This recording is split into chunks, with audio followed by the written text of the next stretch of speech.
It's getting pretty hot down here in the valley, so it's time to head up to the mountains.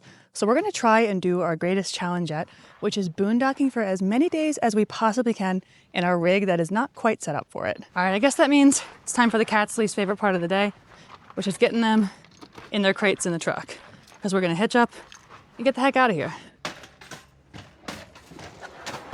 Buddy. Come on, boy. I know. He says I don't want He gets so limp on like driving days. He's so tiny. So we're about 10 minutes away from our potential boondocking area. I'm really hoping that we can land a spot. It looks like when I look on like Google Maps or whatever, it looks like there's a lot of spots there, and we are on a Monday. So I'm hopeful that we'll get a spot there. It's really beautiful, so I'm very hopeful. If not, we don't really have much of a backup plan, so we're hoping for the best. All right, we're on the road. So far, so good. I mean, not so far, so good at finding a spot yet, but so far the road is good. Yeah, I'm still taking it slow. We're taking it real slow. But I have the satellite view up so I can kind of see where we're heading. So I would go to the right if I were you. That seems like the best bet. This is high stakes. We're really hoping we can find a spot. I'm all kinds of out of breath. I ran on foot. We parked at a site that was open, but I wanted to just kind of run down the road and see if there's any better options. That's us for now. There's a couple of these like little back-in spots though. It's definitely a popular dispersed camping area. This is called the Hope Valley Dispersed Campground. You can find them like Campendium, so pretty much anyone that you can find on Campendium is certainly going to have more people than one you can't find on that app. So we successfully got a spot. There were not a lot of spots open even on a Monday. That's a win right there for boondocking. Only got to go on one thing. Pretty good. That is. We've done some wonky boondocking before, so this is perfect. This little meadow over here, you can't drive back here. Obviously, that'd be crazy. But you can go back here and we might hang out here. Yeah, this is a good spot. Not mad for free. All right, so we haven't updated. We're on day 3. We're going strong right now, but we're only about 25 minutes from South Lake Tahoe, so I'm going on a supply run really quick. We just need a few more things to make the rest of our time here a little bit more comfortable. I actually left Garrett back at the trailer for once. I don't normally do that. I'm not normally the one that goes on the errand runs, but I kind of wanted to today. Should be a scenic drive getting out there, so I'm kind of excited. All right, I made it down to South Lake Tahoe. It is just as busy as I remember. Oh my goodness. I've gotten used to being like boondocking away from it all. So being back here and like driving for the first time in a long time, I'm not gonna lie, I'm the passenger princess most of the time. So I make Garrett drive. It was stressful getting down here. Everyone was everywhere. Did go to a really beautiful mountain pass though, but I am going to grocery outlet. All right, groceries secured. One thing Garrett asked for, the only thing he requested was pancake mix. I planned on buying a normal size bag of it, but they only had this bag that's basically the size of my body. It was only $6 because it's grocery outlet. So I wasn't gonna pass up the great deal. So I guess we'll see how he feels about the giant bag of pancake mix.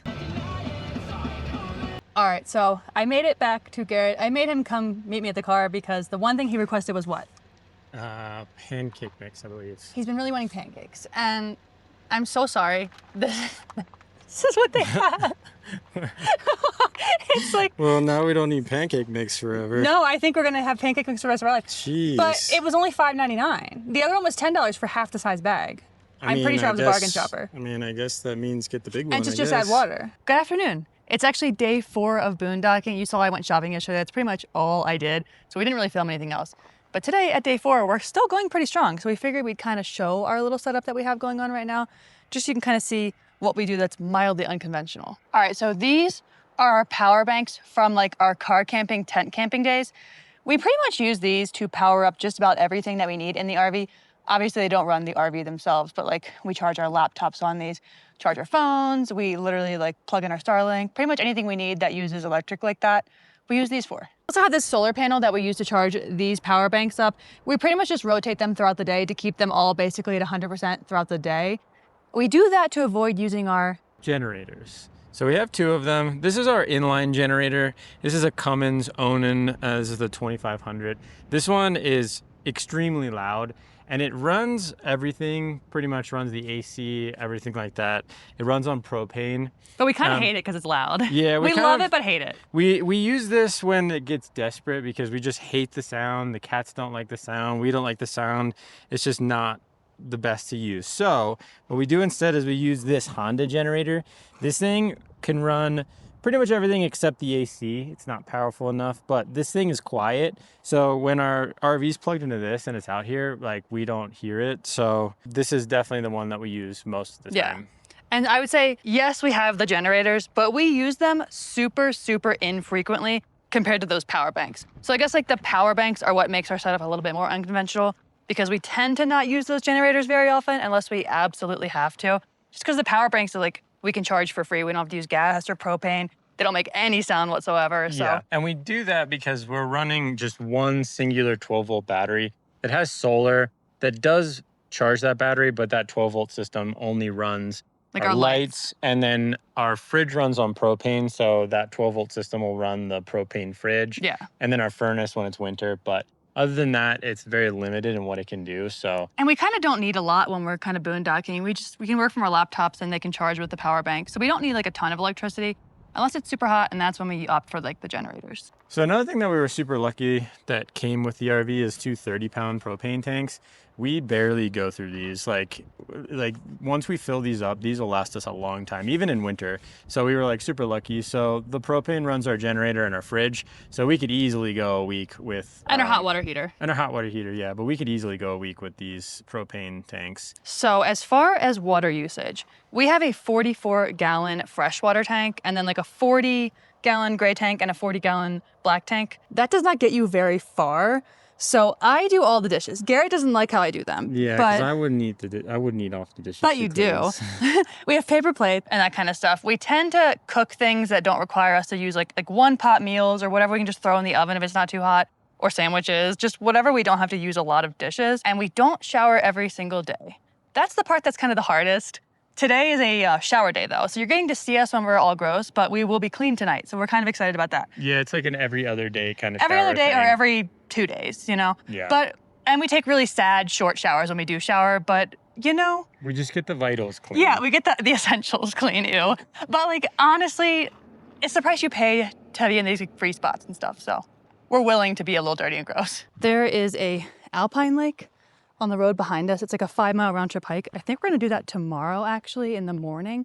But then this is the view from our site. It is beautiful. And there's like tons of people around, but like no one's really close to us, so it's really nice. This is called the Hope Valley Dispersed Camping. And it's only 30 minutes from South Lake Tahoe. It's really a cool spot, honestly. We really like it. But it's cool too, because there's all kinds of hiking trails out here. Good morning, it's currently day 5. We're up pretty early, our trailer's right there. But right in front of us is a trail that goes up to an alpine lake. So we're gonna do that real quick, early in the morning, before it gets hot today. So this is a 4x4 road. We could do it with our truck, but we're gonna walk it. We wanna get the steps today. Pardon the fact that I might be a little out of breath. We've been cruising up this. It's 5 miles round trip and we only have like 0.2 miles left, but we had to stop and look at this tree. It's gigantic. Oh my goodness, it is so cool. All right, we made it to the lake. This is called Scott's Lake. Like I said, you can drive all the way up here, but we hiked up it. It's beautiful though. Alrighty, well, we saw it. We're gonna check our moving time. The average time for this is 2 to 3 hours. We got up in 50 minutes, and saw the lake. We're hoping to get down in like a half an hour, so we're trying to beat the average time by a lot just because our cats are in the RV waiting for us. We made it back to the RV. Only took us an hour and a half. We were successful at beating the average time by a good amount. We turned the fridge off when we were going just because we didn't want to leave the propane on when we were away from the cats. Just a weird fear of ours. So we're going to get the fridge back on, get all the windows open, and try and stay cool today. Well, good morning. It is our last day here, and Garrett had to take Dwight on a walk. Dwight has been screaming at the front window all morning. It's day 6 of boondocking, but it's like day 9 of being off-grid. Day 6 in this spot, day 9 off-grid. So all of our solar panels like aren't picking up much solar because it's not very sunny. So we're definitely running out of supplies. Today's our last day though, so we're gonna make the most of it and enjoy it and go on a little morning walk. The cats are super happy here though. It's been a beautiful little spot to boondock, honestly. I think I said earlier, it's day 6, which is our final like day and night boondocking. You can't really tell, but it is, you might be able to tell. It's really cloudy right now. Our solar isn't working. All of our power banks are dead. I think 6 nights is kind of our limit. I think Well, it's actually, we're at 9 right now because we were at that no hookup place before this. Yeah, that's true. But So- we at least dumped and stuff. I think Yeah. I think the 6 nights is like kind of where our tanks start to get like at the limit. We did shower last night. It was a really pathetic shower. Yeah. We're kind of ready for full hookups for a couple days. You do have to cross this busy road, but there's a little trailhead right there.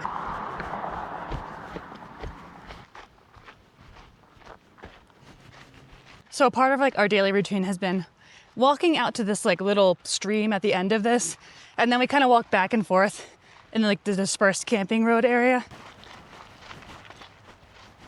So this little trail that we do follow from the campground area is a part of the California Trail, which is pretty cool. We are going to a full hookup spot tomorrow, we decided. We think it might be worth having a little reset and like being able to charge everything up. Yeah. Before we boondock again, we're heading somewhere super, super cool in the coming up days though. So definitely subscribe and stay tuned. We are beyond excited for where we're going next. So this is that meadow we were talking about. It's so beautiful. Just these like crazy mountain views. So we haven't really been leaving the RV basically at all the last week that we've been here. It's this thing where like, we're new to boondocking in the RV. We used to boondock a lot when we like car camped. Now in the RV, we just feel kind of weird leaving our whole home and our cats in the middle of nowhere. We have to leave our boondocking spot in a bit of a hurry. There was a lightning storm last night and a bunch of new wildfires sparked up all over California. And one of them is directly on the path that we have to take, basically to get where we're going, where we have to go. It closed the highway entirely last night and most of today, but it looks like it just reopened. Even if it's just for a short period of time, we got to get out while it's open.